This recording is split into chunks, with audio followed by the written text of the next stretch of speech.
तो सभी अपनी आंखें बंद कर लीजिए और ध्यान को अपनी सांसों पर लेकर आएंगे और एक सुंदर सी प्रार्थना स्टार्ट करेंगे। आंखें पूरी तरह बंद, कोमलता से बंद करेंगे और ध्यान को धीरे से अपनी आती जाती सांसों पर लेकर आएंगे। और आज तक ईश्वर ने जो भी हमें दिया है उसके प्रति कृतज्ञ हो जाना है, आभार प्रकट करना है, धन्यवाद करना है। मन पूरी तरह शांत है।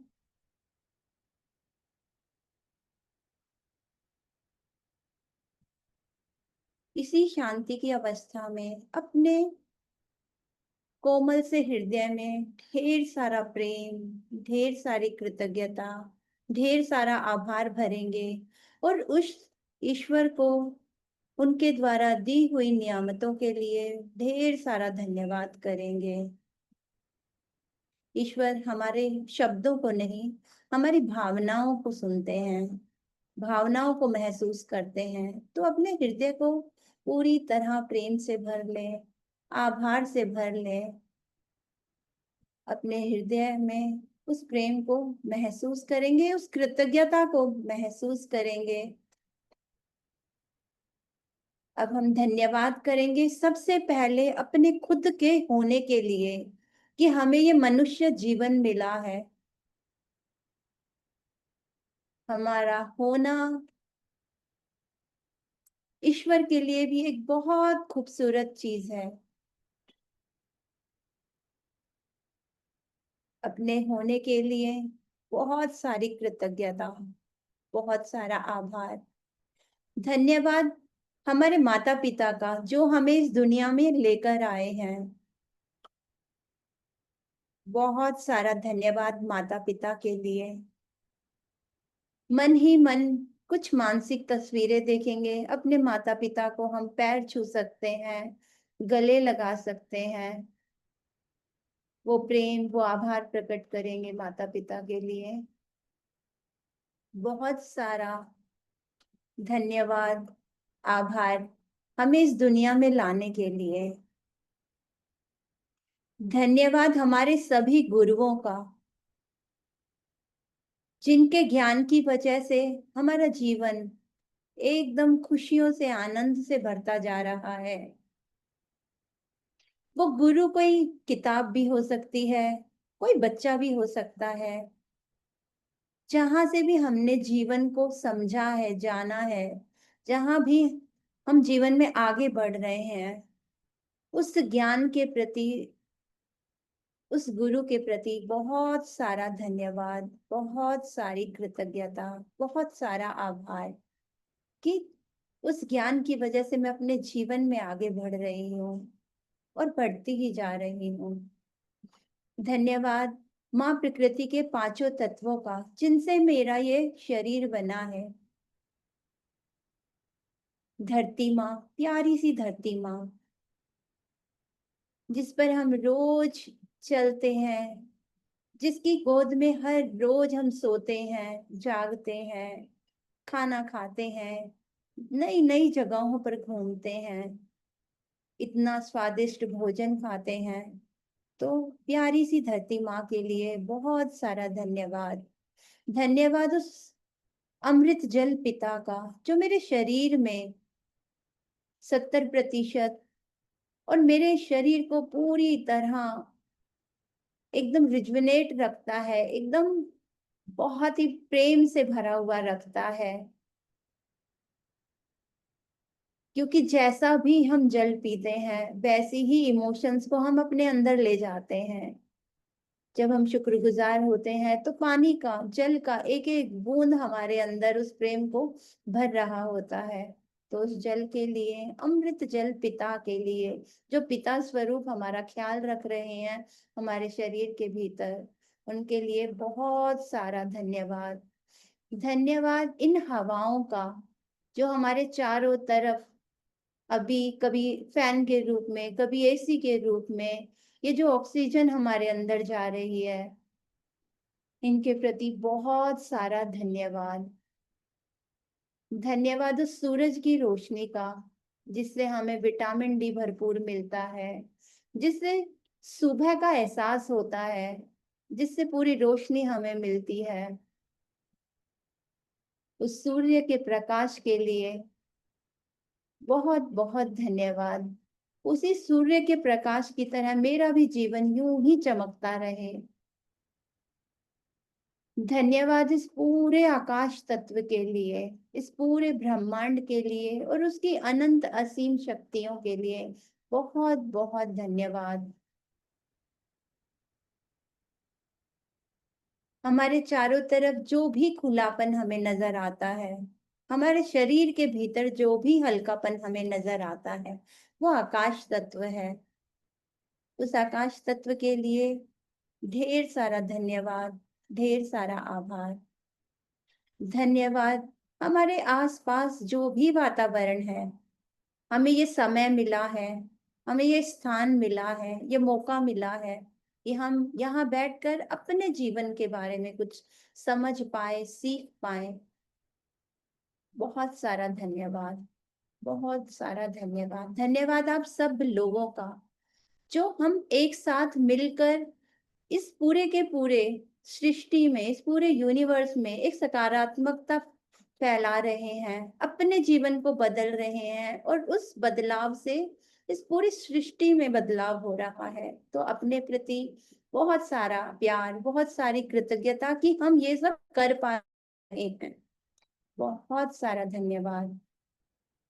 धन्यवाद उस सारे धन के लिए जिससे हमारा जीवन इतनी सुख सुविधाओं से भरा है। आसपास की हर चीज को देखिए, जिस मोबाइल से आपने ज्वाइन किया है, जो वाईफाई आपके घर में है, मोबाइल डाटा है, जहां आप बैठे हैं, जिस भी माहौल में, जिस भी वातावरण में बैठे हैं, जिस घर की छत के नीचे बैठे हैं, उस घर के लिए हर वो चीज जो हमारे आसपास है, जो भी सुख सुविधा, उन सब के लिए, उस सारे धन के लिए, जो भोजन हम सुबह से लेकर शाम तक खाते हैं, जो कपड़े हम पहनते हैं, जो हम घूमने के लिए चाहते हैं, बचपन से लेकर आज तक जो भी हमने ज्ञान अर्जित किया, उस सब के लिए बहुत सारा धन लगा। उस सारे धन के लिए बहुत सारा धन्यवाद उस ईश्वर का, उस परमात्मा का।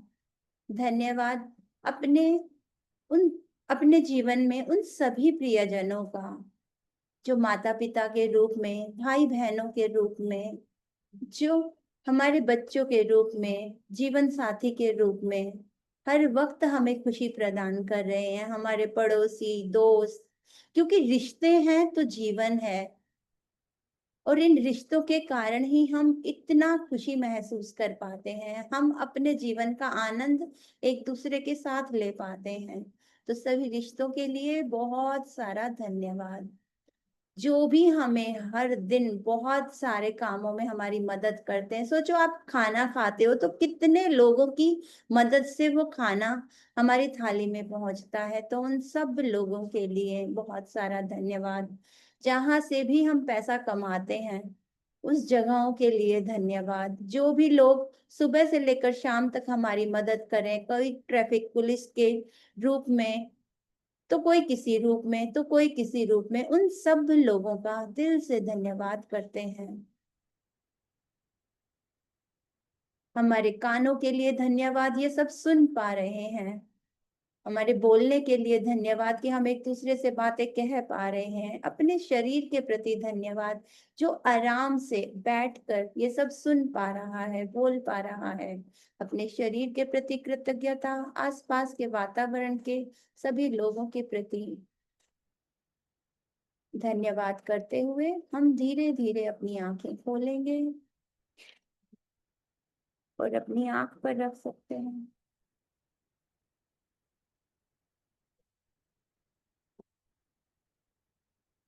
पानी है तो आप पानी पी लीजिएगा।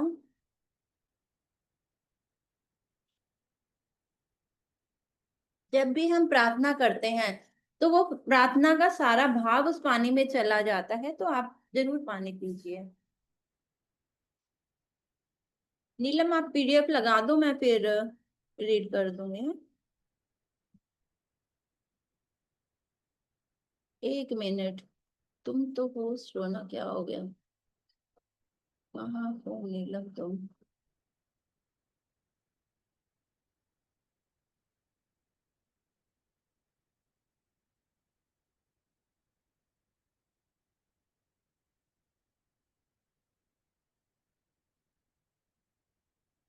नीलम तुम अनम्यूट नहीं कर पा रही हो क्या? नहीं नहीं, मैंने कर पा रही हूँ। हाँ मुझे मैंने लगा, तो कैसे हो सकता है नहीं नहीं, मैं भूल गई थी, अनम्यूट किया नहीं था अपने आप को। मैं खोल रही हूँ अभी PDF। Good morning Savita ji, आज बहुत दिन के बाद आपको देखा। वाह। अपराजिता, कविता, सीमा जी, प्रमिला जी, रितु जी। गुड मॉर्निंग दी। Good good morning. Morning, good morning. कल का शेयर करूं मैं? हाँ जी बिल्कुल करो, क्या? करो करो। जैसे कल सीख। एक सेकेंड, एक सेकेंड, मैं एक चीज बोलना चाहूंगी। पहले हम रिकॉर्डिंग ऑन कर लें, फिर उसके बाद करें क्या? रिकॉर्डिंग ऑन है। Okay okay, done done done done done done done, ठीक है ठीक है ठीक है, यस, प्लीज प्लीज। पड़ोसी के पास भी होगी, लेकिन जब स्टॉक टूटता है ना तो कट दांत से बोलो इसमें अपराजिता, बोल चाचा सकते हो आप। मामा पड़ोसी सबकी सुन लो। एक बार सेबी रजिस्टर्ड एनालिस्ट की भी सुन लो। 11 पे मिलते हैं एक्सपर्ट स्टॉक पिक्स, बिल्कुल फ्री। ये बस किसकी आवाज आ रही है नीलम? अरे मुझे ये लग रहा है ऐड, किसी की ऐड चल रही है। नहीं ऐड आने लगता है ना ये जो PDF खोलने पर। ओके। ओके,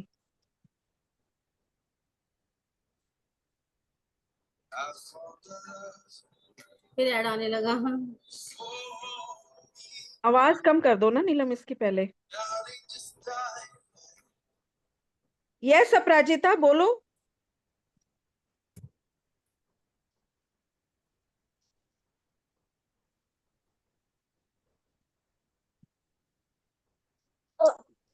हेलो, मेरी वॉइस क्लियर है दी? जी जी। जी।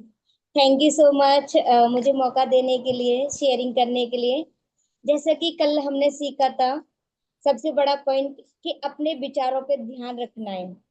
और कोई भी काम करना है तो हमें उसी पर फोकस करके करना है। तो जैसे मैंने एक प्रैक्टिकल किया। जैसे मैं सब्जी या रोटी बना रही हूँ, तो उसको फोकस किया।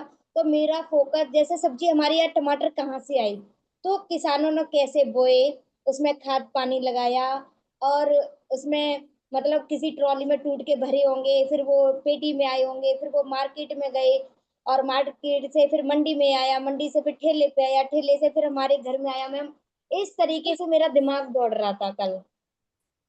ग्रेट। और बहुत अच्छा लग रहा था करने में कि हम एक चीज पे फोकस कर पा रहे थे। बस मन भटक रहा था, फिर भी मैं कोशिश कर रही थी कि एक चीज पे टिक पाए। तो थैंक यू सो मच दी, कि इतना अच्छा लग रहा था, एक एक चीज को हम कृतज्ञता कर पा रहे थे। Thank you. Wow, thank you for sharing.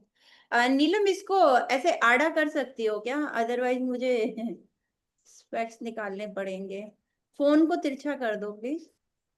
एक मिनट। बट मेरा क्वेश्चन है रेणु दी, हाँ। आपसे। क्वेश्चन ये है, विचार तो बहुत सारे आ रहे थे और मन भटक भी रहा था, फिर भी हम कोशिश कर रहे थे कि कंट्रोल पावर अपने हाथ में, जैसे कल सीखा कि हम अपने विचारों को कंट्रोल कर सकते हैं। बट फिर भी मन भाग रहा था इधर से उधर। तुम्हारी एज कितनी है? कितने सालों की प्रैक्टिस हो गई है? एक दिन में थोड़ी होगा पॉसिबल। अभी तो कहते पॉइंट, बिल्कुल 1% भी नहीं होने वाला है, 0.01 इतना सा होगा। तो धीरे धीरे अपने आप हो जाएगा। बी पेशेंस, होगा। हाँ, आप इस बुक के एंड तक पहुंचोगे अगर सिंसेरिटी से करोगे, तो आपको अपने विचार देखने और उनको रोकना भी आ जाएगा। लेकिन समय लगेगा, ऐसे एक या दो पल में नहीं होने वाला ये काम। ऐसे सोचो भी मत कि मेरे को अभी विचार रोकने हैं या ऐसा करना है। ओके। हाँ नी- हाँ, मैं ये अब एक्चुअली अभी स्टार्ट करते हैं क्लास आज की।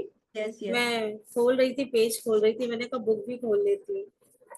तो हेलो एवरीवन। तो आज जो है हम पावर ऑफ नाउ का ही आगे का सेशन स्टार्ट करते हैं, आगे की चीजें बढ़ाते हैं हम। तो एखार्ट टॉल ने ये बुक लिखी है, तो अब हम ये सोचते हैं कि ये बुक हम कर ही क्यों रहे हैं। अभी बार बार एखार्ट टॉल इस बुक में कह रहे हैं कि हमें प्रेजेंट मोमेंट में रहना सीखना होगा। मतलब ये ऐसी कोई बहुत बड़ी विद्या नहीं है, उन्होंने किसी भी चीज को सप्रेस्ड करने को नहीं बोला है। उन्होंने कहा है कि हर चीज को आपको सुनना है, देखना है साक्षी भाव से, लेकिन किसी चीज को बहुत कोशिश नहीं करनी है किसी चीज को हटाने के लिए। तो बस आपको वर्तमान काल में जीना सीखना होगा। इसी को उन्होंने हर एक पैराग्राफ पे अलग अलग तरीके से कुछ कुछ छोटे छोटे टिप्स दिए हैं, और उसमें क्वेश्चंस पूछे गए हैं पहले, फिर उसमें उन्होंने उसके आंसर्स दिए हैं। पूरे क्वेश्चन आंसर्स फॉर्म में ये पूरी बुक जो है लिखी गई है। तो यहाँ पे पहले सबसे पहले हम ये जानते हैं कि हम जब ये करेंगे, प्रेजेंट मोमेंट में रहना सीखेंगे, तो उससे फायदा क्या होगा हमारा। तो पहली बात हम फायदे के बारे में जानते हैं कि क्या बेनिफिट्स होंगे जब हम प्रेजेंट मोमेंट में जीना सीखेंगे। पहला तो देखिए, जब आप वर्तमान में जीना सीखोगे, वर्तमान में हर समय वर्तमान में रहोगे, तो आप जो है ना उस यूनिवर्सल पावर जो है, डिवाइन पावर से डायरेक्ट कनेक्ट हो जाओगे। मतलब लगातार आपका कनेक्शन उस यूनिवर्सल पावर से, क्योंकि आपकी चेतना का विकास हो गया ना, आपकी प्रज्ञा का, आपकी समझ इतनी बढ़ गई। कल हमने प्रज्ञा पे खत्म किया था ना, इतनी हमारी बुद्धि का विकास हो जाएगा, चेतना का, जो चेतना जिसे हम बीइंग भी कहते हैं, कि हम लगातार उस डिवाइन पावर से जुड़े रहेंगे। तभी तो कहते हैं कि जब हमारी चेतना बढ़ जाती है तो हमारे अंदर कोई ना कोई शक्ति जग जाती है, पावर आ जाती है। और उसका असर क्या होगा, हमारी जो हम संसार में रह रहे हैं उन सारे कामों पे उसका असर आएगा। चाहे हम जो भोग रहे हैं, जैसे हम मान लीजिए कि हम सुख सुविधाओं का भोग कर रहे हैं, पैसे का भोग कर रहे हैं, रिश्तों का भोग कर रहे हैं, जिन रिश्तों के साथ रह रहे हैं, तो उन सब चीजों के साथ हमें एक सामान्यवय जिसे कहते हैं ना, जीना हमें आ जाएगा जब हम इस प्रेजेंट मोमेंट में रहना शुरू करेंगे। और उसका असर ये होगा कि हमारा जो मन है ना वो तो शांत होगा ही, उसमें प्योरिटी भी आना शुरू हो जाएगी, मन शुद्ध होना शुरू हो जाएगा हमारा। और हमारे में, और हमारी इम्यून सिस्टम बढ़ेगा, प्रतिरोधक क्षमता बढ़ेगी, हमारी क्या बीमारियों से लड़ने की और अपने रोगों से अपने शरीर को बचाने की, ये भी पावर हमारी धीरे धीरे बढ़ना शुरू हो जाएगी। और हमारी जो वाइब्रेशंस है, हमारे बॉडी की जो एनर्जी है, वो इतनी हाई हो जाएगी कि ऑरा भी हमारा हाई हो जाएगा। तो हमारी प्रेजेंस लोगों को बहुत अच्छी लगने लगेगी। हम जहां भी जाएंगे लोगों को हमारे साथ बैठना उठना, क्योंकि हम प्रेजेंट मोमेंट में रह रहे हैं ना, उस समय हमारे साथ ना तो कुछ पास्ट चल रहा है, ना कोई हमारे साथ फ्यूचर चल रहा है। तो हमारी जो है अवेयरनेस हर समय बढ़ती चली जाएगी। तो हम अब देखो, इसे साइंस ने भी प्रूव कर दिया है इस बात को, कि जब और आपकी बॉडी की एनर्जी जब इतनी बढ़ जाती है, आप जब प्रेजेंट मोमेंट में रहते हो, तो आप सुबह से लेके लगातार काम करते रहो, कितना भी काम करो आपको थकान महसूस नहीं होगी। और आपको इतने, अभी तक तो देखिए हम लोग ग्रेटिट्यूड लिखते थे, लेकिन ग्रेटिट्यूड लिखने में आपने कभी नोटिस किया है कि शुरू के 15 या 20 ग्रेटिट्यूड लिखते लिखते, या जैसे हम 300 लिख रहे हैं, तो उसमें कुछ टाइम तक तो हमारा जो है हम फीलिंग्स में रहते थे, बाकी मशीन की तरह लिखते चले जाते थे। क्यों? क्योंकि विचार तो ऐसे हैं कि उन्हें रोका ही नहीं जा सकता। एखार्ट टॉल ने खुद ही एक्सेप्ट किया है ये बात कि 1 या 2 पल, लेकिन हाँ उसमें हम प्रैक्टिस करके, डेली प्रैक्टिस करके, कुछ कुछ सीख के, हम जब उसको साक्षी भाव से देखना शुरू करेंगे, तो उसमें अंतराल आना शुरू हो जाएगा 2 विचारों के रूप में। तो धीरे धीरे ये जो लेवल है हमारा, ऐसे ऐसे करके बढ़ता चला जाएगा। और साइंस ने भी ये प्रूव कर दिया है इस बात को। एक इंस्टीट्यूट है ना, हार्ट मैथ्स इंस्टीट्यूट, उन्होंने इस बात को माना है कि जब हम प्रेजेंट मोमेंट में रहते हैं और हमारा जब मन शांत रहता है, तो जो हमारा जो ये हार्ट है और हमारा जो ब्रेन है, वो कोहेरेंस होता है। उसको कोहेरेंस का या कोहेरेंस जो भी कहते हैं। तो कोहेरेंस का मतलब क्या हुआ है, मतलब जो हमारी धड़कन है, हमारी सांसें हैं और हमारा जो ब्रेन है, इन तीनों में एक यूनिटी आ जाती है। हर समय एक यूनाइट होके चलना शुरू कर देते हैं। एक तो हमारी धड़कन, सांसें और हमारा ब्रेन। तो इसे साइंस ने भी प्रूव कर दिया है। तो इतने सारे ढेरों फायदे हैं। अब देखिए, आप जो है जब चेतना के साथ जीना शुरू कर देते हो, प्रेजेंट मोमेंट, सबसे पहले चेतना तो भूल जाइए, भारी भरकम शब्द लगता है लोगों को, लेकिन आप प्रेजेंट मोमेंट में जब विचारों की संख्या जब कम हो जाती है, माइंड में कम विचार चलते हैं, इसी के साथ जब आप जीना शुरू करते हो, तो आपको लाइफ में चारों तरफ से सक्सेस मिलना शुरू हो जाती है। तो आगे इसको रीड करते हैं। पहला, खुद को अपने मन से मुक्त कीजिए। हाँ, इसको थोड़ा आगे बढ़ाना पड़ेगा ना। हाँ, पहली लाइन क्या है? हाँ। विचारकर्ता का अवलोकन करने से आपका सही सही अर्थ क्या है। कोई अगर किसी डॉक्टर के यहाँ जाए और उससे कहे कि मुझे अपने सर में कोई आवाज सुनाई देती है, तो बहुत संभव है कि उसे किसी मनोरोग चिकित्सक के पास भेज दिया जाएगा। लेकिन सच तो यह है कि हर कोई अपने सिर में कोई ना कोई आवाज या बहुत सारी आवाजें वास्तव में हर समय सुना ही करता है। यह यह वह बे इरादा, बे इख्तियार और खुद ब खुद चलने वाली विचार प्रक्रिया है जिसके बारे में आपको यह पता ही नहीं है कि इससे रोकने का सामर्थ्य आप में है।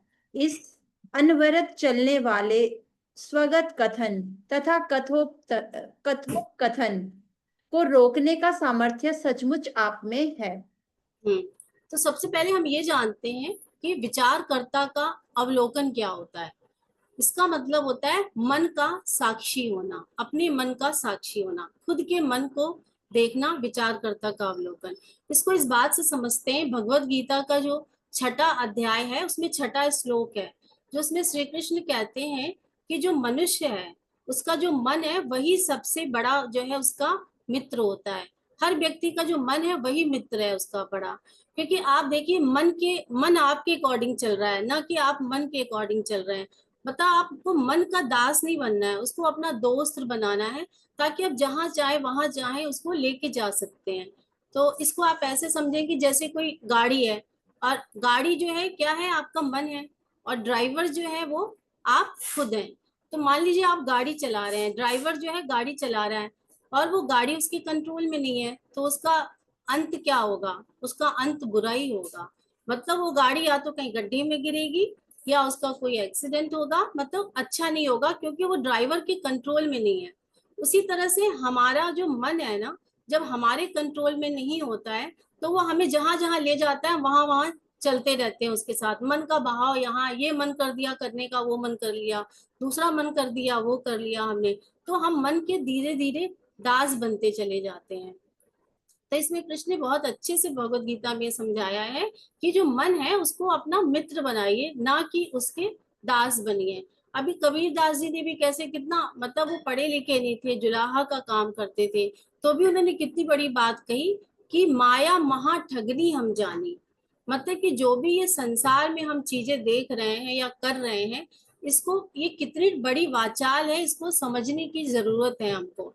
सब कुछ करिए, इसका मतलब ये नहीं है कि हमें संसार में रह के पैसे नहीं कमाने हैं, या हमें आगे नहीं बढ़ना है, या हमें सक्सेस नहीं पानी है। सब कुछ लेना है, लेकिन दृष्टा भाव से करना है। सब कुछ लीजिए अपने जीवन में, हर चीज की सुख सुविधा भोग, लेकिन उसमें लिप्त नहीं होना है हमको। हमको सिर्फ उसमें दृष्टा भाव से सारा काम करना है। तो यहाँ पे आप जैसे मान लीजिए, आप अपने विचारों को देख ही नहीं रहे, जैसे विचार आ रहे हैं, मन जो कर रहा है आप करते जा रहे हो। अब ऐसे समझिए कि आपके पास बालकनी है, उसमें ढेर सारे, या आपके पास लॉन है, ढेर सारे पेड़ पौधे लगे हुए हैं, आपने बहुत दिनों तक उसकी कटाई छटाई कुछ भी नहीं किया, आपने उसको देखा ही नहीं, वहां पे ध्यान ही नहीं दिया। तो क्या होगा, एक दिन बहुत अनवांटेड प्लांट्स वहां आ जाएंगे जो आपको नहीं चाहिए, ढेर सारा कचरा जमा हो जाएगा, प्लांट्स आ जाएंगे। लेकिन जब आप माली को बुलाओगे, उसकी सफाई कराओगे, अनवांटेड प्लांट्स की कटाई छटाई जो भी आप करोगे, तो वो जगह सुंदर हो जाएगी, प्लांट सारे हेल्दी हो जाएगी। तो इसी तरह से हमें भी अपने विचारों को साक्षी बन के देखना पड़ता है, तो उनकी कटाई छटाई होना शुरू हो जाती है जब हम साक्षी बन के अपने विचारों को देखना शुरू करते हैं। फिर उन्होंने कहा कि कोई अगर किसी डॉक्टर के यहाँ जाए तो उससे कहे। तो आज के टाइम में आप ये देखिए कि यदि किसी व्यक्ति के मन में ढेर सारे आवाजें आ रही हैं, ढेर सारे विचार आ रहे हैं, और वो डॉक्टर के पास चला गया, तो डॉक्टर क्या करेगा, उसको किसी साइकेट्रिस्ट के पास भेज देगा। और साइकेट्रिस्ट क्या करेगा, उसके मन को शांत करने के लिए ढेर सारी दवाइयां शुरू कर देगा। क्यों? क्योंकि दवाइयों के थ्रू ही उसके विचार कम होंगे, ऐसा डॉक्टर साइकेट्रिस्ट सोचेगा, और वो लास्ट तक देता रहेगा। लेकिन इसमें राइटर जो है ना एकहार्ट टोल कहते हैं ये ऐसा नहीं है, इन सारे विचारों को रोकने का सामर्थ्य हम सब में है। जो हमारे सिर में लगातार आवाज आ रही है, सुनते जा रहे हैं, उसको कम करने की शक्ति हमारे अंदर है। बस हमें उसे देखना है, हमको उसको दबाना नहीं है, हमको उसको सप्रेस्ड नहीं करना है। तो हम बजाय पील्स लेने के अच्छा है कि साक्षी भाव से अपने विचारों को देखना शुरू करें। तो धीरे धीरे हमारे विचारों पे उसका असर आना शुरू हो जाएगा। अवेयरनेस हमारी बढ़ेगी, हमारी प्रज्ञा बढ़ेगी, बुद्धि बढ़ेगी, हमारा ज्ञान बढ़ेगा, सचेत होते जाएंगे धीरे धीरे। आगे। आप आपने सड़क पर आते जाते ऐसे पागल को शायद देखा होगा जो अपने आप से ही बतियाते या बड़बड़ाते हुए चलते चले जाते हैं, लेकिन यह पागल जो कर रहा होता है उसमें और आप में तथा अन्य सामान्य लोगों में कोई खास अंतर नहीं है, सिवाय इसके कि आप उसकी तरह आवाज नहीं बोला करते हैं। सिर में बोलती यह आवाज टीका टिप्पणी किया करती है, अटकलें लगाती है, निर्णय व निष्कर्ष निकालती है, तुलना करती है, शिकायतें करती है, पसंद नापसंद करती है, वगैरह वगैरह।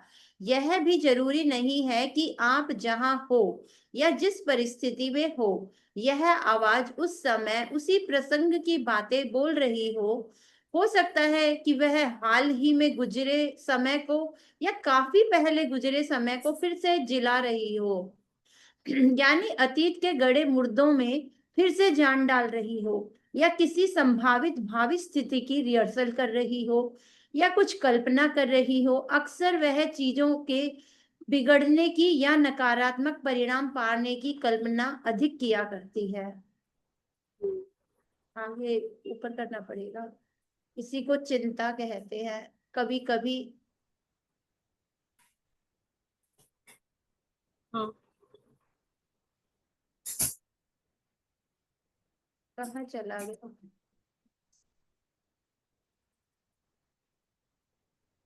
वो नीचे की लाइन नहीं हुई थी ना नीलम, शायद ये इसी है ना, यहाँ पे जीवन सोखता रहता है और फिर इसको इसी एक को मिनट। इसी को चिंता कहते हैं, वो हाँ लाइन। हाँ, है तो पलट गया नहीं। एक्चुअली मैं मोबाइल से कर रही हूँ। हाँ, अब आया। हाँ नीचे पता नहीं, मुझे समझ नहीं आ रहा है। अपनी सड़क पर आते आते ऐसे पागल को देखा होगा जो हाँ बिल्कुल ये उलट बिल्कुल पलट का। नीचे वाली, हाँ ये वाला नीचे जो था ना हाँ एकदम, तो इसमें आश्चर्य है। खड़े मुर्दे, एक मिनट रुक जाओ, हाँ करो, ऊपर ही कर दो एक बार। गुजरे हुए, हाँ एक मिनट। अक्सर वह चीजों को बिगाड़ने और नकारात्मक, ये हो गया, कभी कल्पना अधिक किया, हाँ इसी को चिंता कहते हैं, मिल गया।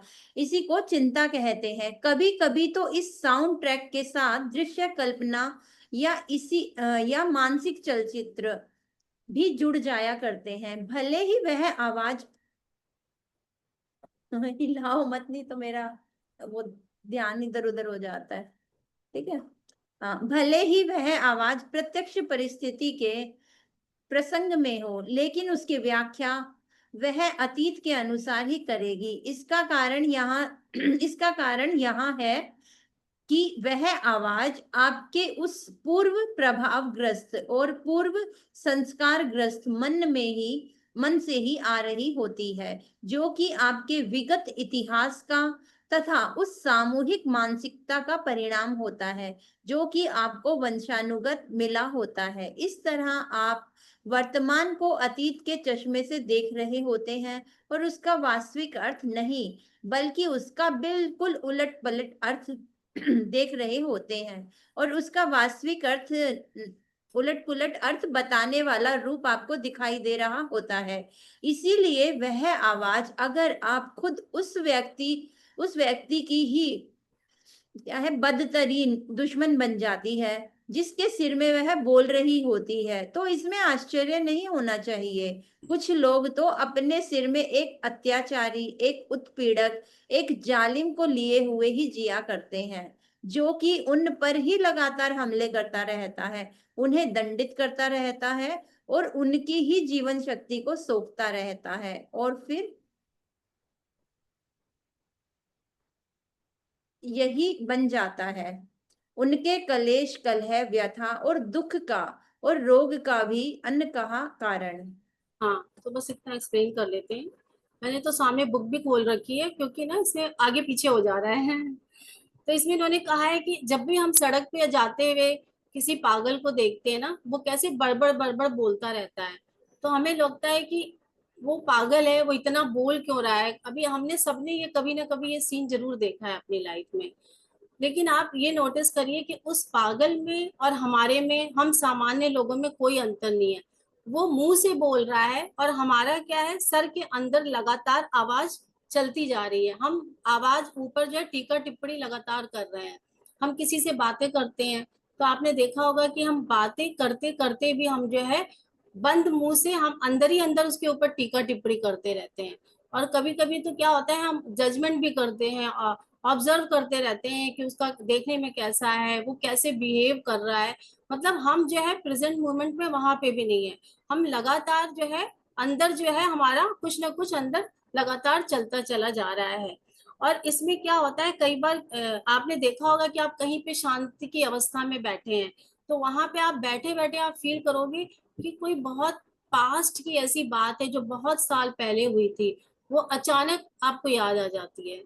और वो ऐसे लगता है जैसे कि, और वो पूरी पूरी फिल्म बन के याद आती है। उस इंसिडेंस में जो घटना हुई थी, जो आपने बातें कही थी, जो आपके साथ आर्ग्यूमेंट हुए थे, वो सारी चीजें आपको उस वक्त याद आना शुरू हो जाती हैं, और पूरी पिक्चर के तहत। इसे कहते हैं जैसे गड़े मुर्दे हम उखाड़ना शुरू करते हैं, जैसे इसमें राइटर ने कहा है। और ज्यादातर इस तरह की कल्पना हम नेगेटिव ही चीजों की करते हैं। और ये कभी कभी ना हमारे समय पे, संस्कारों पे, हम किस कम्युनिटी से रिलेटेड है, मान लीजिए कोई क्रिश्चियन है, कोई मुस्लिम्स है, कोई सनातन धर्म से रिलेटेड है, तो सबका पास्ट और फ्यूचर सोचने का जो तरीका होगा वो बिल्कुल अलग होगा। लेकिन कहने का मतलब है कि हर व्यक्ति अपने विचारों में खोया है। अब कोई शहर में रहता है तो वो अपने अलग विचारों में पास्ट और फ्यूचर के खोया हुआ है। अब कोई गांव में रहता है तो गांव में जो व्यक्ति रहता है उसका अलग विचार और अतीत में खोया है।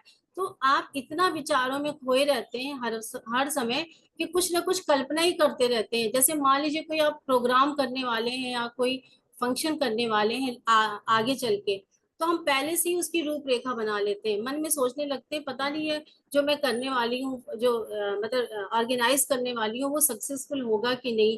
जैसे कोई ऑर्गेनाइजर है, कोई कोई प्रोग्राम ऑर्गेनाइज कर रहा है, कॉन्फ्रेंस ऑर्गेनाइज कर रहा है, तो उसके मन में कितने ख्याल चलते रहते हैं। वो बजाय काम पे या अपने उस पे ध्यान देने के, वो पहले से रूपरेखा तैयार करना शुरू कर देता है।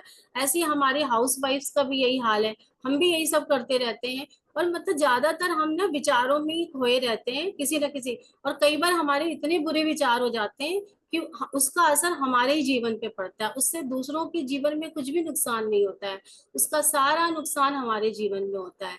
अब आप इसको इससे समझिए कि विचारों की जो धारणा जो चल रही है, आप जैसे महाभारत की सीन से देखिए। अब जब युद्ध हो रहा है तो कृष्ण कह रहे हैं अर्जुन से कि सामने जो कौरवों की सेना खड़ी है, इसको तुम एक बार देख लो।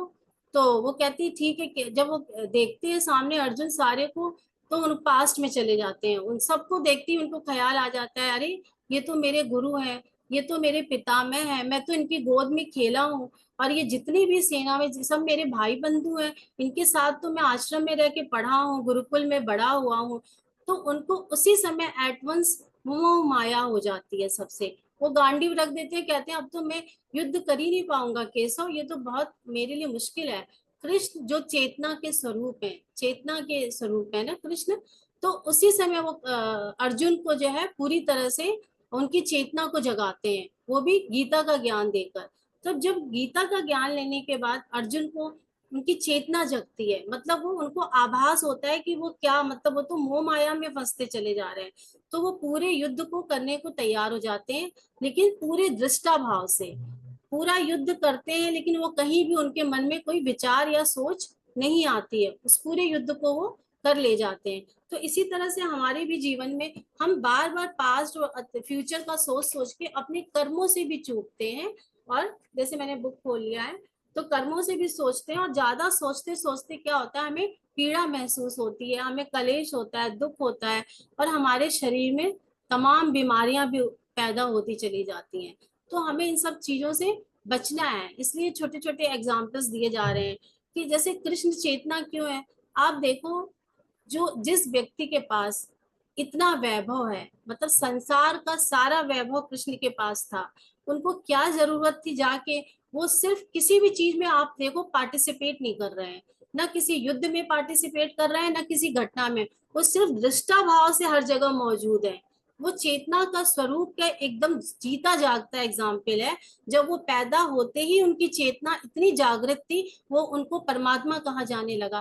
कहते हैं ना, हमारी चेतना में ही ईश्वर है, हमारी जो आत्मा है वही परमात्मा है।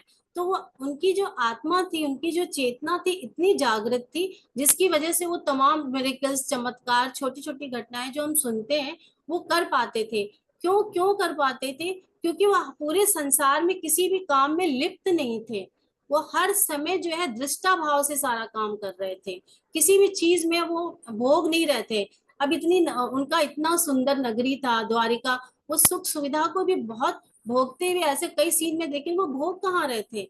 वो तो हर चीज को, हर एहसास को बस कर रहे थे, देख रहे थे। और वो ज्यादातर पूरे युद्ध में उन्होंने जो है अर्जुन को सिर्फ ज्ञान देके एक तरह से चेतना ही तो जगाई है उनकी, ताकि उनको सच्चा ज्ञान हो जाए और वो अपना कर्म से ना चुके। सिर्फ वो गाइड कर रहे थे और किसी चीज में पार्टिसिपेट नहीं कर रहे थे।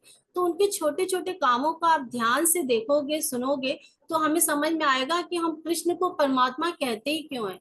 क्योंकि वो स्थिति जो कृष्ण की थी हजारों 5,000 साल पहले, जो उन्होंने ज्ञान दे दिया, जो चेतना की जो अवस्था थी, वो आज तक कभी किसी में आई नहीं। राम में जरूर कहते हैं, लेकिन राम के टाइम तो चेतना और विकसित थी। लोग मतलब क्या करते थे, पशु पक्षियों से भी बात कर लेते थे, मतलब बंदरों से भी बात हो जाती थी। धीरे धीरे चेतना का जो पावर है धीरे धीरे कम होता चला गया ना हर युग में।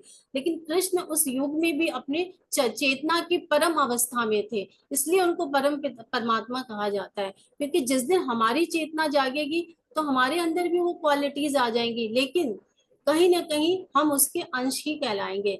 लेकिन इस तरह से हम आगे बढ़ते हैं। ओके, अच्छी बात यह है कि आप खुद को अपने मन से आजाद कर सकते हैं, और यही होती है सच्ची मुक्ति। इसका पहला कदम तो आप अभी ही उठा सकते हैं। जब भी हो सके आप अपने सिर के अंदर बोलती आवाज को ध्यान से सुनना शुरू करें। बार बार आने वाले उन विचारों के ढर्रे पर विशेष ध्यान दीजिए, जो पुराने ग्रामोफोन रिकॉर्डों की तरह आपके सिर में शायद सालों से बजते जा रहे हैं। विचारकर्ता का अवलोकन करने का मेरा यही अर्थ है कि इसका छोटा सा सूत्र यह है कि अपने सिर में बोलती आवाज को ध्यान से सुनिए, एक साक्षी के रूप में वहां उपस्थित रहिए। कितनी अच्छी बात इन्होंने कही है एकार्ट टॉल ने, कि मतलब इन्होंने हमें मुक्ति का मार्ग दिखा दिया, जिसे हम गीता में पढ़ के बहुत मुश्किल लगता था कि गीता में क्या कहा है कि आत्मज्ञान का। अब उन्होंने ज्ञान का मार्ग चुना, कर्म का मार्ग चुना, भक्ति का मार्ग चुना। एकार्ट टॉल ने उसको कितना सिंप्लीफाई कर दिया। प्रेजेंट मोमेंट में रहिए, चेतना से जुड़िए, आत्मज्ञान प्रज्ञा सब अपने आप आती चली जाएगी आपको। और इन्होंने कैसे कहा, हम अपने विचारों से आजाद हो सकते हैं। तो हमारा मन तो ऐसे आसमान की तरह है ना, और ये बादल हमारे विचार हैं, आते जाते रहते हैं, आते जाते रहते हैं, आएंगे जाएंगे कहेंगे। लेकिन ये इसमें एकार्ट टॉल ने कहा है कि अपने जो सर में लगातार आवाज चल रही है उसको हटाने की कोशिश मत करिए, उसके साथ कोई संघर्ष मत करिए, उसके साथ कोई झगड़ा मत करिए। आप चुपचाप बैठ के दृष्टा भाव से अंदर जो चल रहा है उसको देखने की कोशिश करिए। हम जब उसको सुनना शुरू करेंगे, देखना शुरू करेंगे, तो वो अपने आप हमको धीरे धीरे उसको देखने से हम वहां पे प्रेजेंट मोमेंट में रहना सीख जाएंगे। अब जैसे आपने देखा ना, जब युद्ध हो रहा है तो अब अर्जुन को समझ ही में नहीं आ रहा है, वो इतनी मोह माया में फंस गए। शुरू में तो वो किसी चीज से कन्विंस ही नहीं हो रहे थे। तो कृष्ण को उनकी चेतना को जगाने के लिए अपना विराट स्वरूप दिखाना पड़ा पूरे युद्ध में। तो जब उन्होंने विराट स्वरूप दिखाया कि ये संसार माया सब झूठ है, और ये जिन शरीर को तुम मारने से डर रहे हो, जिन शरीर को तुम कह रहे हो ये मेरे अपने हैं, खुद के मेरे सगे संबंधी हैं, ये तो शरीर मर ही जाएगा ना, ये तो नष्ट होने ही वाला है। तुम मारो या ना मारो, लेकिन इस मोमेंट में तुम्हारा कर्म है कि तुम्हें इनको मारना है। तो तुम कर्म से ही चूक जाओगे ना, कर्म तो नहीं कर पाओगे, और ये प्रेजेंट मोमेंट चला जाएगा। और ये इस तरह से ये तुम्हारे ही जीवन पे आपकी आत्मा आने वाली जो है उसमें चेतना पे इसमें, इसका मतलब आप प्रेजेंट मोमेंट में नहीं हो। अर्जुन को इसीलिए उन्होंने चेतना को जगाने के लिए अपना विराट स्वरूप दिखाया, और उन्होंने उस विराट स्वरूप में क्या देखा, संसार कैसे खत्म हो रहा है, जो सामने के लोग खड़े हैं एक एक करके कैसे शरीर छोड़ते हुए चले जा रहे हैं। तब उन्हें ज्ञान होता है कि शरीर, हमारा विचार, हमारा मन, ये सुख सुविधा, मतलब ये बहुत जरूरी है, क्योंकि जब तक ये नहीं रहेगा हम भव सागर पार कर ही नहीं सकते हैं। इस दुनिया में रहना है, भव सागर को पार करना है, तो माया भी बहुत जरूरी है। लेकिन इस माया का भोग दृष्टा भाव से करना है, साक्षी भाव से। तो जब अर्जुन को ये बात समझ में आ जाती है, तो वो पूरा युद्ध तो करते हैं लेकिन बिना किसी सोच के, और वो पूरे युद्ध में इन्वॉल्व रहते हैं, सारा काम करते हैं, लेकिन विदाउट एनी थॉट। तो यही एखार्ट टोल ने भी कहा है कि काम करो अपने, लेकिन प्रेजेंट मोमेंट में रह के विदा। और लेकिन आप थॉट तो देखो, थॉट रुकेंगे नहीं कभी भी, एक थॉट आएगा, दूसरा थॉट आएगा, लेकिन जब आप ध्यान से देखना शुरू करोगे, उन्होंने सप्रेस्ड करने को बिल्कुल नहीं कहा, दबाने को बिल्कुल नहीं बोला है, सिर्फ देखने को ही तो बोला है। और हर पैराग्राफ में इसका लेवल बढ़ता जाएगा। ध्यान से सुननी है ये बुक, केवल सुनने की तो है नहीं, प्रैक्टिस करने की है। जितना ध्यान से आप लोग सुनोगे, क्योंकि मैं देख रही हूँ सबके कैमरे थोड़े ऑफ हैं, रेनू ज्यादा अच्छे से देख सकती है, मेरे स्क्रीन पे उतना दिखाई नहीं दे रहा है तो। कुछ हाँ काफी बंद है एक्चुअली। इसके नोट्स बनाओगे, बार बार देखो, हाँ, मतलब पॉइंटर्स। इतना आसान नहीं है, लेकिन अभी नीलम ने इतना सिंपलीफाई कर दिया इसको, बहुत सारे तरीकों से एग्जाम्पल से बताया है। आप हाँ। रीड भी करोगे ना तो रीड करने में भी ऐसा लगेगा कि शब्द ही समझ नहीं आ रहे, लेकिन उन शब्दों को समझाने के साथ साथ इतने सारे एग्जाम्पल से जो सिंपलीफाई किया है, तो उसमें क्या एक अलग ही आनंद आएगा। इस बुक को पढ़ो, फिर एक बार याद करो कि हाँ इसमें बोला क्या जा रहा है, और सच में जीवन को बदलने वाली बुक है ये। हर कोई शांति और प्रेम ही तो चाह रहा है अपनी जिंदगी में, और वो तभी मिलेगा जब हम अपने साथ रहना शुरू करेंगे। हाँ, तो इसलिए और कह रहे हैं कैमरा खोल के सुनेंगे, तभी हाँ, तो प्रेजेंट मोमेंट में समझ में आएगा कि आप जिस बुक को सुन रहे हो, बुक के लिए इकट्ठा हुए हो, तब तो बुक को करने का कुछ मतलब है। अदरवाइज तो फिर मतलब हम लोग भी मेहनत करते हैं तो सुनना चाहिए सबको। और ये प्रैक्टिस जो है, ये प्रैक्टिस की ही तो चीजें हैं, सिर्फ सुनने की चीजें थोड़ी हैं। इन सारे एग्जाम्पल्स को इसलिए दिया जा रहा है, सिंप्लीफाई कर रहे हैं कि संसार में रहिए, भोगों को भोगिए, अपने कामों को करिए, लेकिन दृष्टा भाव से। लेकिन ये इतना आसान भी नहीं है जितना हम बोल रहे हैं। तो हर एखात टॉल, हर पैराग्राफ में कुछ ना कुछ समझाने की कोशिश कर रहे हैं। आगे पढ़े रेनू। हाँ हाँ, जब भी आप उस आवाज को सुने तो तटस्थ भाव से सुने, यानी कोई निर्णय निष्कर्ष ना ले। जो आप सुने उसकी कोई निंदा आलोचना भी ना करे, और ना ही किसी नतीजे पर पहुंचे, क्योंकि ऐसा करने का अर्थ तो यही होगा कि वही आवाज चला गया इस पे से। पता नहीं, मोबाइल पे तो है ही है। आ गया। हाँ हाँ, एक मिनट रुक जाओ। हाँ, मैं बुक रखूंगी, और किसी नतीजे पर ना पहुंचे, क्योंकि ऐसा करने का अर्थ तो यही होगा कि वही आवाज पिछले दरवाजे से दोबारा अंदर आ गई है। तटस्थ भाव से सुनने पर आपको प्रत्यक्ष अनुभव होने लगेगा। एक आवाज है और उसे मैं सुन रहा हूँ, ध्यान से सुन रहा हूँ। यह मैं सुन रहा हूँ वाला बोध, आपके स्वयं वहां उपस्थित होने का यह भाव, यह कोई विचार नहीं है, यह तो मन के पार से आ रहा होता है। हम्म। तो देखिए कितना अच्छा इन्होंने कहा है कि जब भी आपके मन में कोई भाव आए या कोई विचार आए, तो उसको ना एकदम तटस्थ भाव से, मतलब शांत होके सुनिए। यदि आप ऐसे थोड़ा बहुत ध्यान देंगे तो वो दोबारा थोड़ी देर के लिए शांत होगा, फिर दोबारा आ जाएगा वो विचार। मतलब इसको ऐसे समझिए कि आप जो है टीवी देख रहे हैं, अब टीवी पे जो स्क्रीन पे जो प्रोग्राम्स चल रहे हैं, वो प्रोग्राम्स क्या है, वो आपके मन है, विचार है, आपकी भावनाएं हैं जो लगातार बदलती जा रही हैं। लेकिन आप दर्शक बैठे बन के बैठे हैं ना, आप एक ही जगह बैठे हैं, आप हिल डुल नहीं रहे हैं, आप स्थिर हैं। लेकिन आपके सामने टीवी के स्क्रीन पे लगातार सारे प्रोग्राम्स बदल रहे हैं। ऐसे ही हमारे मन है, विचार है, भावनाएं हैं जो लगातार आ रही है, बदल रही है, लेकिन हमारी चेतना, हमारी आत्मा, हमारी बीइंग एक जगह बैठी है, स्थिर है, और वो उसे देख रही है। तो इसको इस तरह से समझने की जरूरत है कि हर चीज को साक्षी भाव से देखने की जरूरत है। अब इसमें भी देखिए, भगवत गीता का जो तीसरा अध्याय है, उसमें 42वां श्लोक है। उसमें 42वें श्लोक में कृष्ण भगवान ने कितना सुंदर बोला है कि जो हमारी जो इंद्रियां हैं, 5 सेंसेस, ये बहुत पावरफुल है। हमारी 5 सेंसेस बहुत पावरफुल है, और इनसे भी ज्यादा पावरफुल हमारा क्या है? हमारा मन है। और मन से भी ज्यादा पावरफुल क्या है? हमारी बुद्धि है। हमारी बुद्धि से भी ज्यादा पावरफुल क्या है? हमारी चेतना, हमारी आत्मा। तो इसको ऐसे समझिए कि जैसे आपकी आंखों ने कोई मिठाई देखी या कोई खाने की चीज देखी, तो आपकी सेंस ने देखा और आपका मन ललचा गया उसको खाने के लिए। तो मन ललचाया तो आपकी बुद्धि जो उससे पावरफुल है, तो बुद्धि ने कहा कि नहीं, ये तो नुकसान कर सकती है इसको खाने पे। अब ये तीनों में स्ट्रगल चल रहा है। फिर वो हमारी जो चेतना है, जो स्थिर है, जो देख रही है हर चीज, उसको पता है कि सब टेम्परेरी है, everything is temporary, nothing is permanent. तो सब कुछ करना है लेकिन दृष्टा भाव से, प्रेजेंट मोमेंट में रह के। यही कृष्ण ने भगवत गीता में समझाने की कोशिश की है। यही एखात टोल ने अपनी बुक में अलग अलग पैराग्राफ के द्वारा अलग अलग चीजों के थ्रू बताया है कि जैसे जैसे हमारे मन में विचार आते हैं, उसको जब हम बिल्कुल स्थिर होकर देखना शुरू करेंगे, तो विचारों का आगे के पैराग्राफ में अंतराल जो है धीरे धीरे कम होगा। वो दोबारा नहीं आएंगे। एक बस उनको हमें देखना है। मतलब देखना क्या, स्ट्रगल नहीं करना है हमको, उसको रोकने की कोशिश बिल्कुल भी नहीं करनी है। आगे पढ़े। यस, इस प्रकार जब आप अपना कोई विचार सुनते हैं, तब आप केवल उस विचार के प्रति ही सजग नहीं रहते हैं, बल्कि उस विचार के साक्षी के रूप में खुद के प्रति भी सजग रहते हैं।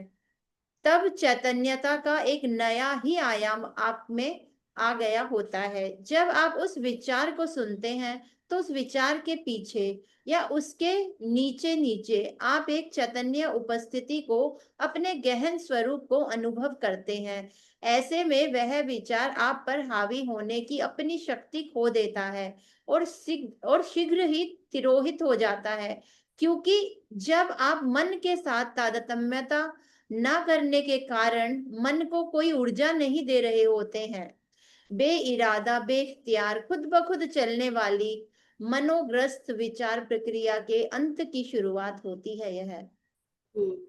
तो यहाँ पे ये कितना अच्छा इन्होंने तरीके से समझाया कि जब आप विचारों को तटस्थ भाव से देखना शुरू करते हैं, तो वो आपके ऊपर हावी नहीं होते। नहीं तो कई बार क्या होता है कि हम विचारों को तटस्थ भाव से देखते ही नहीं है, वो हमारे ऊपर हावी हो जाते हैं, हमसे दुनिया भर का काम करवाते रहते हैं, जो मन किया करते जा रहे हैं बिना कुछ सोचे समझे, ये कर लिया वो कर लिया। तो हमें अपने विचारों को तटस्थ भाव से देखना है, तो वो हमारे पास हमारे ऊपर हावी नहीं होंगे। और जो बेकार के विचार दिमाग में आ रहे हैं, उनको ऊर्जा नहीं मिलेगी, एनर्जी नहीं मिलेगी, तो वो धीरे धीरे क्या होंगे, खत्म होने लगेंगे, कम होने लगेंगे, तिरोहित होने लगेंगे। क्यों? क्योंकि उनको कोई भी एनर्जी नहीं मिल रही है। तो ऐसे करके हमारे जो विचारों का जो एक प्रवाह है, जो लगातार हमारे दिमाग में आता जाता है, ताना बाना। जैसे मान लीजिए कि आप ऑफिस जा रहे हैं, अब आप बार बार सोच रहे हैं कि अब मैं जा तो रहा हूँ, पता नहीं कल मेरा बॉस के साथ आर्ग्यूमेंट हुआ था, आज दोबारा ना हो जाए।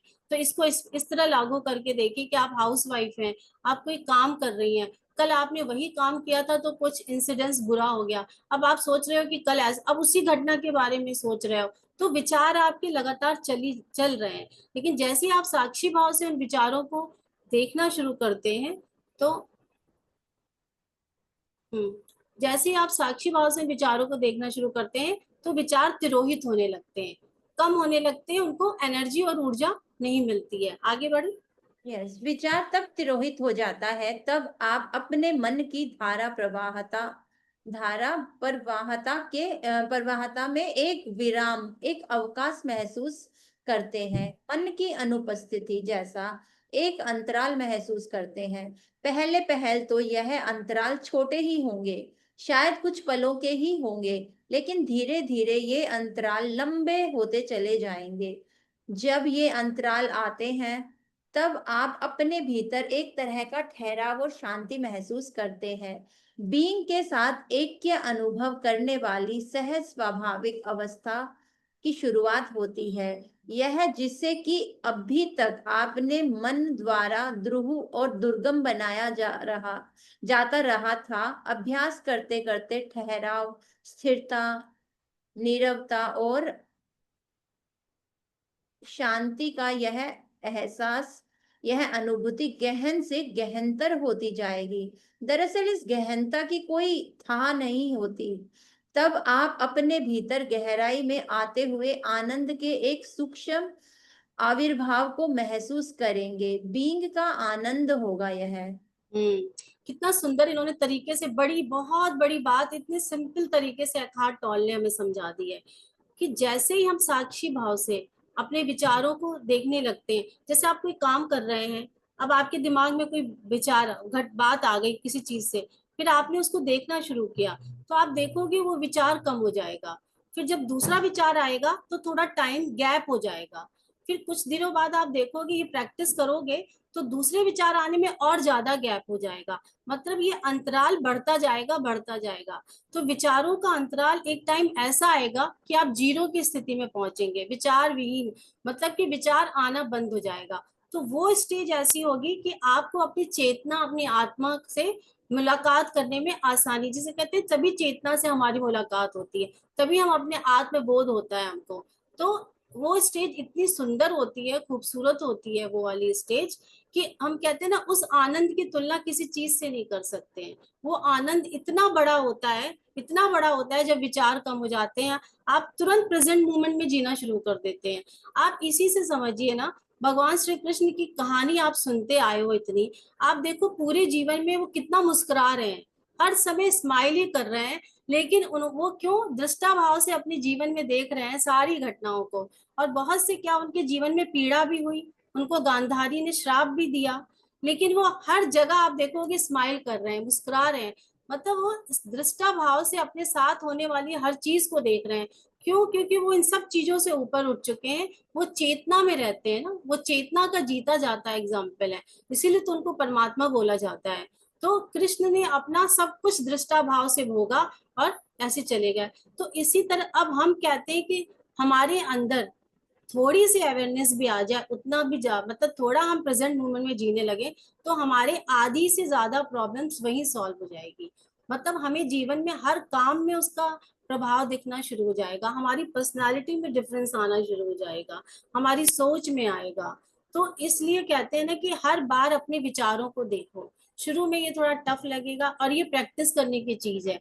जैसे जैसे थोड़ा थोड़ा आप देखना शुरू करोगे अपने विचारों की गहनता, तो धीरे धीरे आपके विचार एक टाइम आने के बाद कम होते होते होते, बार बार शुरू में तो रिपीट होंगे, बाद में कम आएंगे, फिर आपकी हैबिट पड़ जाएगी प्रेजेंट मोमेंट में रहने की। अब एखार्ट टॉल हर पैराग्राफ में अलग अलग बात कह रहे हैं, सब देखने में लग रहा है एक जैसी चीजें हैं, एक जैसी चीजें नहीं है।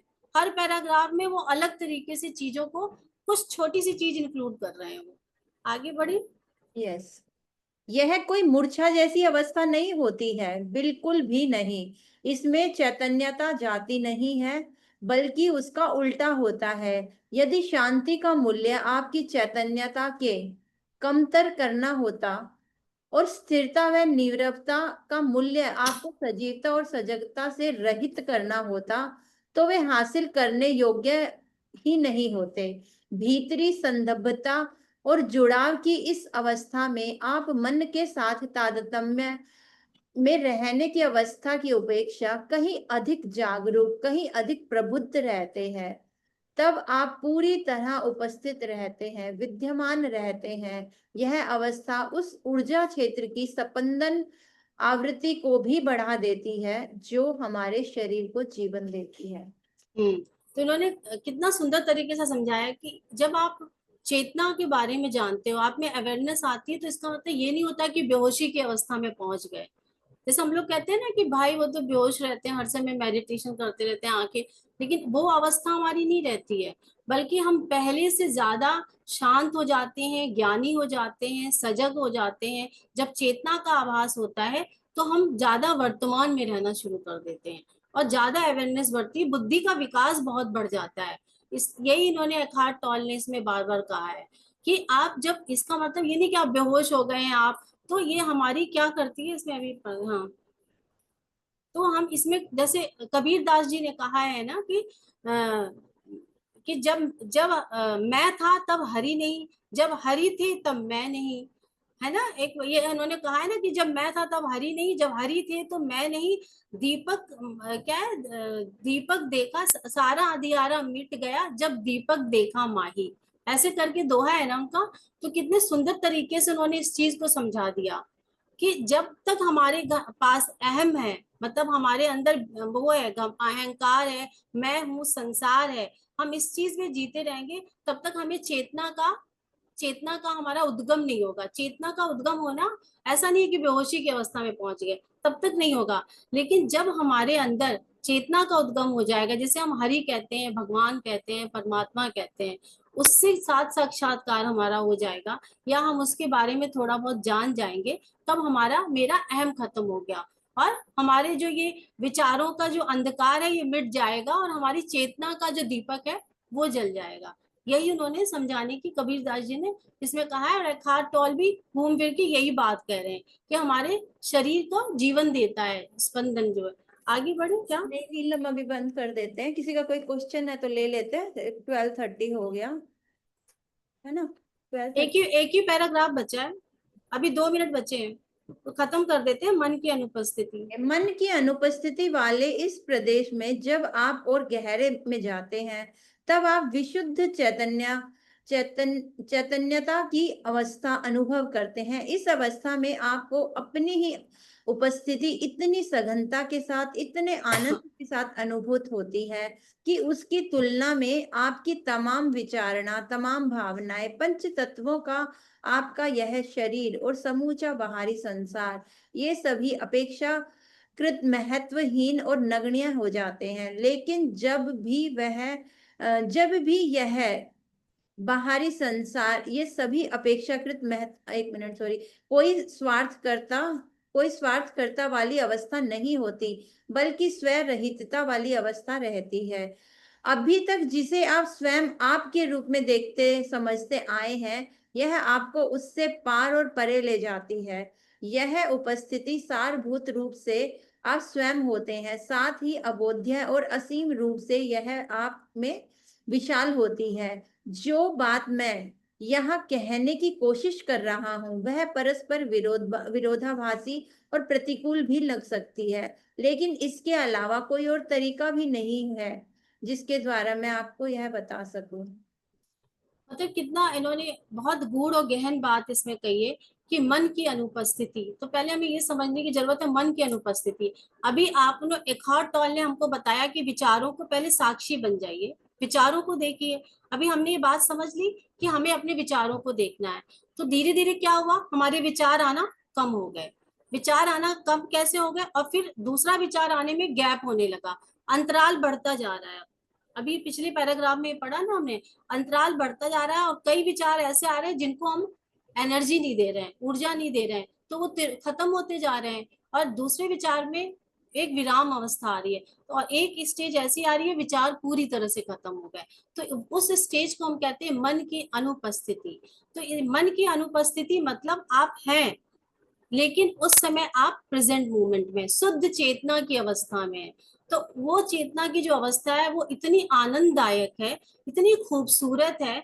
वो उस आनंद का महत्व आपको इस मतलब उसमें आपके जो 5 एलिमेंट्स हैं, ये संसार है, मतलब आप उससे बहुत बढ़ के है, मतलब उसको तो हम यहाँ हम एक्सप्लेन जो करेंगे तो हम बहुत बड़ी बात हो जाएगी उस चीज को बोध करने की, जानने की, चखने की चीज है ना। वो बताया था ना इंट्रोडक्शन में, वो गूंगा ही समझ सकता है उसको, उस मिठाई को खाने के बाद उसके टेस्ट को वही समझ सकता है, उसको एक्सप्लेन नहीं किया जा सकता उस चीज को, उस आनंद की। तो यहाँ पे कह रहे हैं कि कंट्राडिक्टरी है, मतलब विरोधाभासी है, लेकिन इसको समझाने का और कोई तरीका नहीं है बताने का।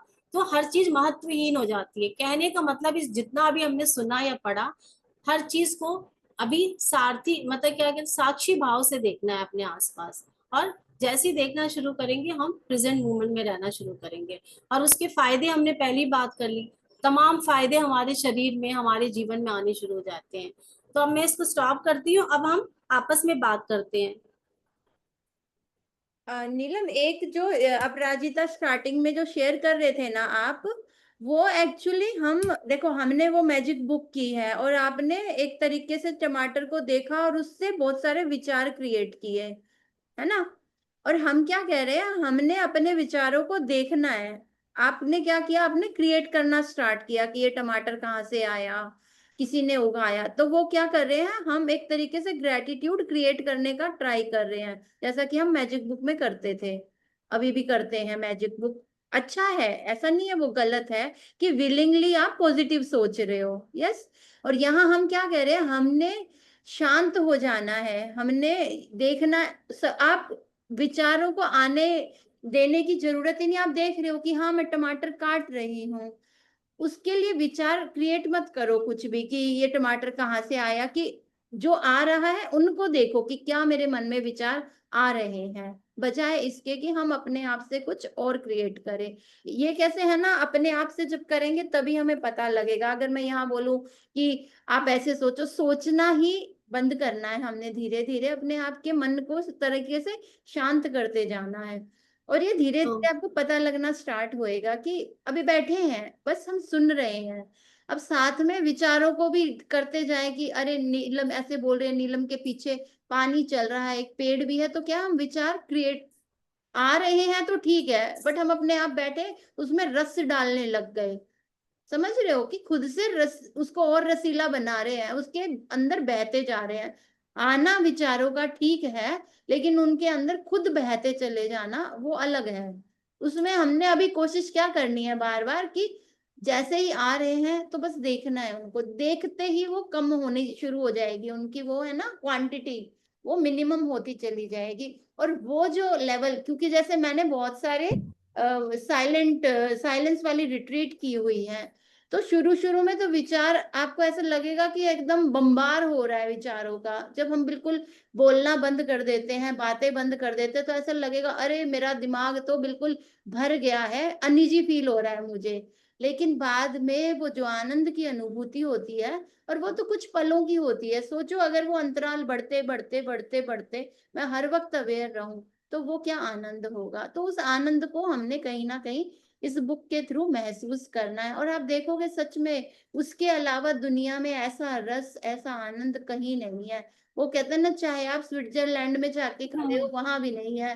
कुछ भी करो, वो एक्सट्रीम लेवल ऑफ एक वो होती है प्रेजेंस, कि हाँ बस मेरा हो। भाई आप देखो, मैं ये कहूंगी कि यहाँ पे आज जो आपने पढ़ा उससे क्या टेक अवे लिया, कुछ मतलब हर बार कुछ ना कुछ नई नई चीज इंक्लूड हो रही है। कुछ ऐसा आपको ये बुक कैसी लग रही है, कुछ तो बताओ, ये बुक लग कैसी रही है।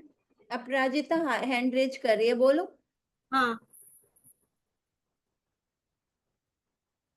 रितु रितु कुमारी आप बोल दो, उनका भी हैंड रेज है। अपराजिता को वो करो ना, अनम्यूट नहीं अनम्यूट। हो रहा क्या, एक मिनट रुको मैं करती हूँ। आस्क टू अनम्यूट कर दिया। हाँ, हो गई। हेलो मैम, नमस्ते। नमस्ते, बहुत दिन जी बाद मैम। देखा। जी। हेलो अच्छा रितु। लगा। जी मैम, एक्चुअली पूछना ये था कि जैसे मैजिक सेशन में तो ये बताते हैं कि आप किसी चीज को लेते हो तो उस चीज के पीछे के सारे रूट्स में घुस जाओ, उसको ग्रेटिट्यूड करने लग जाओ। ऐसा होता है ना, तो वैसी थिंकिंग सी मतलब आप बन गई है।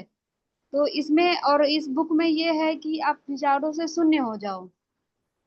नहीं नहीं, विचारों से शून्य देखो होना इतना आसान नहीं होता है रितु। मेडिटेशन में भी कहते हैं ना, जो आ रहा है बस उसको साक्षी भाव से देखना है। तो जब आप देखना शुरू करते हो ना अपने विचारों को, तो विचार आना कम हो जाते हैं। इसमें प्रेजेंट मोमेंट में रहना सिखा रहे हैं कि आप जहाँ पे जो काम कर रहे हो उस समय उपस्थित रहो। हम क्या होते हैं, हम शरीर से उपस्थित है, मन से अनुपस्थित हैं। तो मेडिटेशन क्या है, मेडिटेशन भी यही है, जीरो की स्थिति में पहुंचना और चेतना को जागृत करना, अपनी अवेयरनेस को, अपनी बुद्धि को, अपनी समझ को आगे करना। यही मेडिटेशन में भी होता है जब हम बहुत ज्यादा करते हैं तो यही इस बुक में भी एखार्ट टोल भी हमें यही बताने की कोशिश कर रहे हैं कि प्रेजेंट मोमेंट में हम कैसे आए। ये इतना आसान नहीं है जितना हम एक दो पैराग्राफ पढ़ के हमने, उतना आसान होता नहीं है।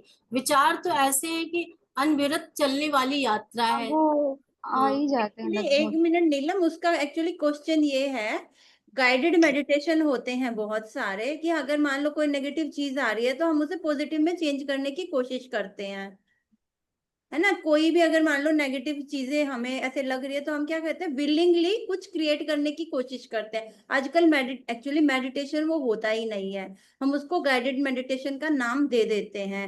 एक्चुअल मेडिटेशन क्या होता है, आनापानसति ध्यान जो हम बोलते हैं कि उसको देखना, सांसों को देखना। पर ज्यादातर लोग क्या करते हैं, मेडिटेशन के थ्रू भी कहीं ना कहीं हम क्या सोचते हैं कि हम बहुत सारा एक फ्लैट का देखेंगे, है ना, कोई घर की कल्पना करेंगे हम किसी। तो क्या है, सबसे पहले हमें जीवन की चीजें तो पूरी करनी है, नीड्स तो चाहिए ना सबको।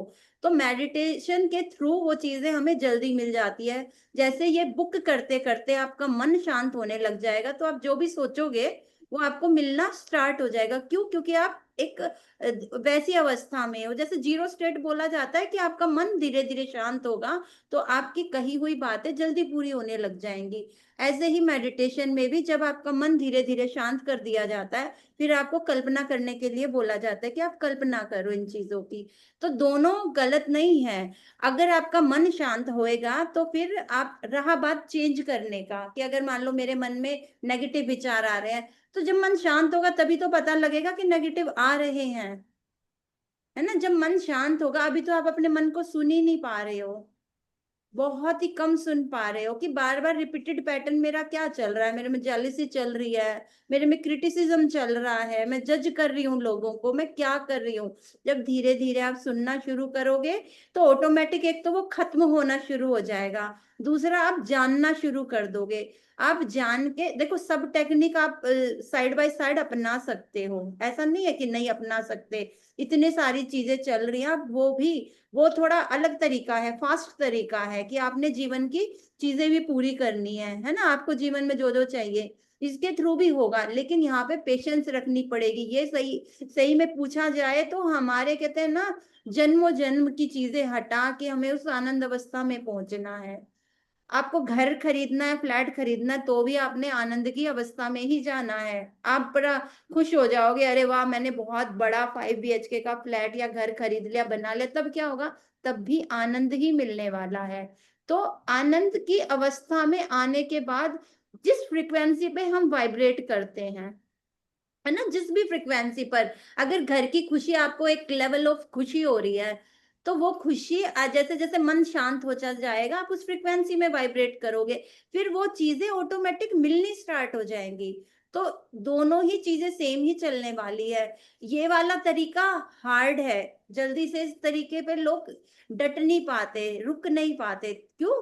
क्योंकि अपने आप को जानना कोई इतना आसान भी नहीं होता, है ना। तो इंसान क्या करते हैं, विचारों को देखने की बजाय उनको सोचते हैं कि चलो विचारों को चेंज कर दिया जाए। राजयोग ब्रह्म कुमारी वाले भी तो यही करते हैं ना, पूरा का पूरा अपने विचारों को पॉजिटिव करना शुरू कर देते हैं, कि हमेशा बोले कि मैं एक शुद्ध पवित्र आत्मा हूं, मैं ये हूँ, वो सही है, गलत नहीं है।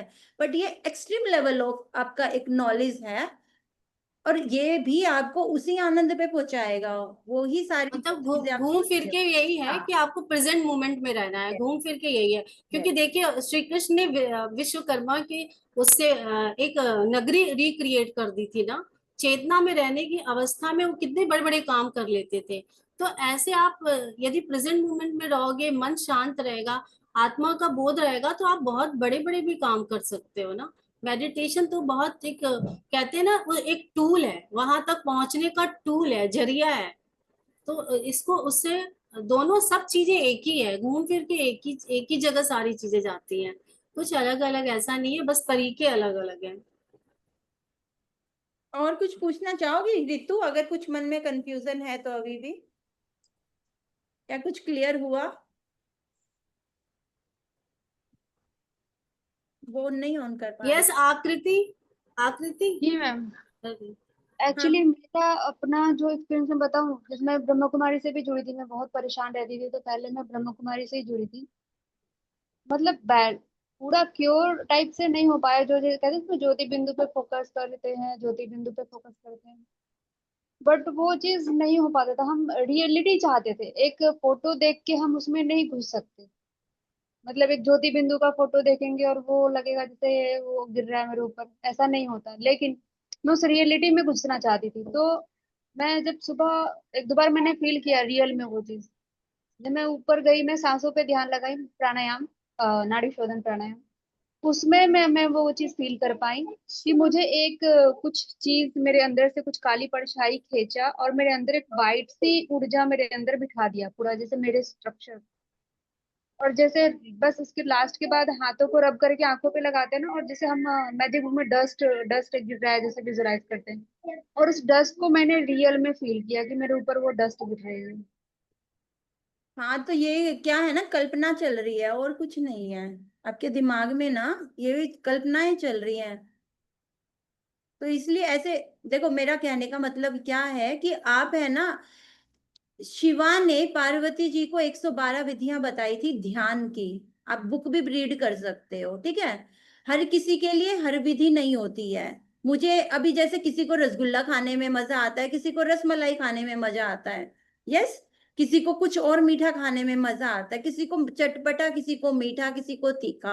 तो बहुत सारी विधियां हैं, बहुत सारी चीजें। आप अपनी आत्मा से पूछो कहाँ मुझे मजा आ रहा है, हर चीज करके देखो। फिर पूछो मुझे क्या करके सबसे ज्यादा आनंद मिल रहा है। प्राणायाम के बाद अगर मुझे आनंद मिल रहा है तो आप वो करो। आप देखो, दुनिया में कोई भी आपको क्या पसंद है ये नहीं बता सकता, वो आपको ही जानना पड़ेगा, कर करके, सीख सीख के, है ना।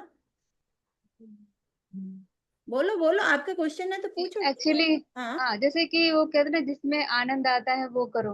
हाँ। लेकिन रियलिटी ऑफ लाइफ में मैंने देखा है, जैसे आनंद आता है वो चीज कई बार लाइफ से गुम हो जाती है। अब कैसे? मैंने, जैसे लाइक रिलेशनशिप, हम चाहते थे रिश्ते निभाएं, रिलेशनशिप में एंजॉय करें, बट वो लाइफ से गुम हो गई। देखो, तो मैं बताती हूँ एक बात, ये कर्म प्रधान दुनिया है, ठीक है। श्री कृष्ण ने भी बोला है कर्मा। हमारी लाइफ में जो भी हो रहा है, मैंने पहले भी कहा था, कर्मा थ्योरी कोई वो नहीं है, बुरी नहीं है। हम इस पृथ्वी पे कुछ ना कुछ सीखने के लिए आए हैं। अगर हमारे साथ कुछ भी गलत हो रहा है तो कुछ सिखाने के लिए हो रहा है, लाइफ में हमें आगे बढ़ाने के लिए हो रहा है। आप कोई लाइफ का बड़ा पर्पज सेट करके आए होगे कि रिलेशनशिप नहीं रहेगा अच्छा, उससे आपने जीवन में कुछ सीखना है। हमेशा बी ग्रेटफुल, जीवन के बड़े से बड़े चैलेंज को भी ऐसे लो कि यस, मैं हमेशा आगे बढ़ूंगी इस चैलेंज को लेकर। जी, फिर अगर मन किया सारी चीजें लाइफ से कट हो जाए, मतलब सुनने की अवस्था में चली जाऊं, घुस जाऊं। जैसे लाइक वो तो वहाँ का बुद्ध वगैरह होते हैं ना, सब फैमिली से डिटैच टाइप का, तो वो भी नहीं हो पा रहा।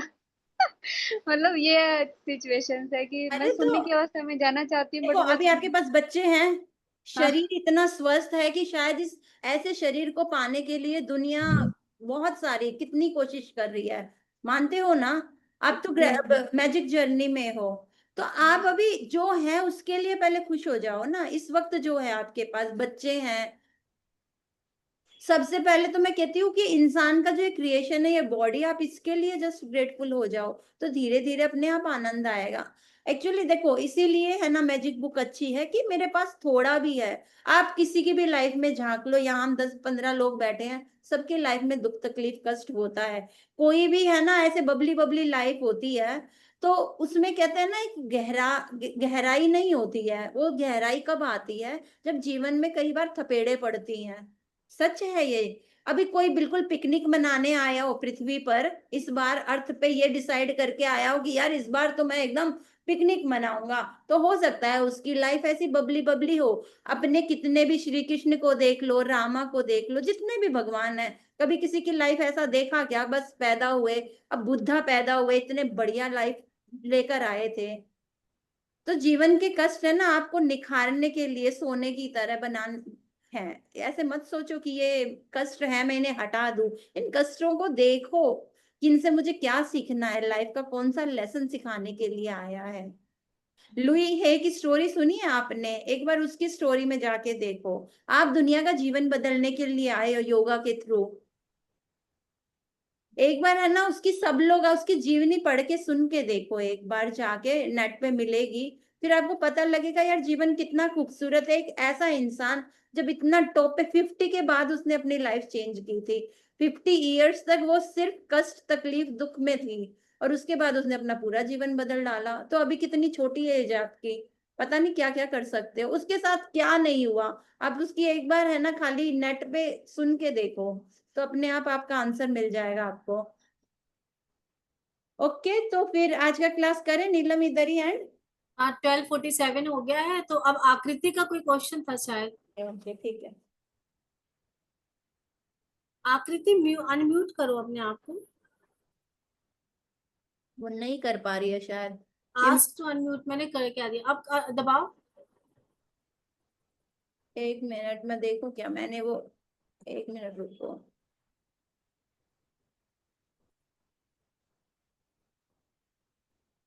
आकृति को अनम्यूट। एक हाँ, मिनट थोड़ा आपने। सा। हाँ, हो हाँ गया, हो हो गई गया। हो गई। हाँ, मेरा भी शेयरिंग था। अभी तो मैंने लिखा नहीं है, वो मेरे बहुत अच्छे थॉट थे बीच में। तो अभी जितना भी मुझे याद है तो मैं एक्सप्लेन कर रही हूँ। कल बोले थे कि कोई एक चीज में सोचने के लिए। तो मैं ऐसे ही बैठी थी तो मुझको एक चीज, एक लाइट जो हम यूज करते हैं, ये लाइट के बारे में मुझे ऐसा फील हुआ कि हाँ, ये लाइट जिन्होंने बनाया, आविष्कार किया है, तो उन्होंने वो चीज को प्रेजेंट में थी, तो उन्होंने ये चीज का आविष्कार किया था। तो यही है कि ये प्रेजेंट में ही रहेंगे तो चीजें हम लोग समझ सकते हैं और अपने जीवन का आनंद ले सकते हैं और शून्य हो सकते हैं यदि प्रेजेंट में है तो। यस। हम्म। तो यही मेरे पास और भी एग्जाम्पल थे, एग्जैक्टली अभी मुझे याद नहीं आ रहे। मैं कल इसके बारे में लिख के और एक्सप्लेन करूंगी बहुत अच्छे से।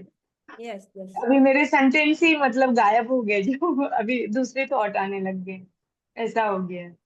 तो अभी मैं भी यही बोलूंगी, जैसे मेरा ये गायब हुआ, कि किसी को यदि आते हैं विचार तो वो एक दिन पहले ही लिख के रखो, नहीं वो कभी कभी प्रॉपर सेंटेंस से गायब हो जा रहे हैं, बहुत जल्दी जल्दी थॉट आ रहे हैं। कोई यस। बात नहीं, जाने दो, जो चला गया वो मेरे काम का नहीं था। ऐसे मत सोचो कि मेरा बहुत अच्छा हाँ, विचार चला गया, कोई बात नहीं, चला गया तो जाने दो, वो जाने के लिए बना था। अब yes। दोबारा आए लेकिन तो बहुत सारा उससे मैंने बहुत अच्छा एक्सपीरियंस फील किया, एकदम वाइब्रेशन जैसे बॉडी में होने लगता है, एकदम उसके आनंद में मैं पहुंच गई थी। वो लिया, जो आनंद ले लिया ना उसका। हाँ, आनंद बस लिया, वो मुझको जस्ट। बहुत ही अच्छा है।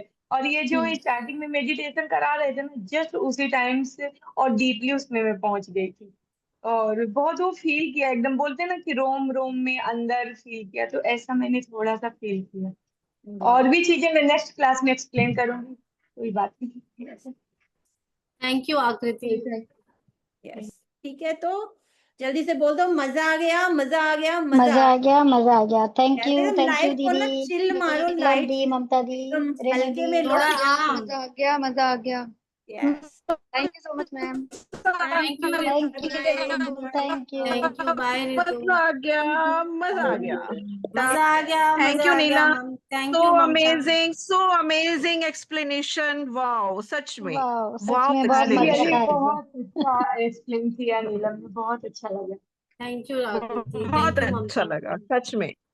इतनी सारी मेहनत करके हमें समझाने के लिए थैंक यू सो मच दिल से। Thank you.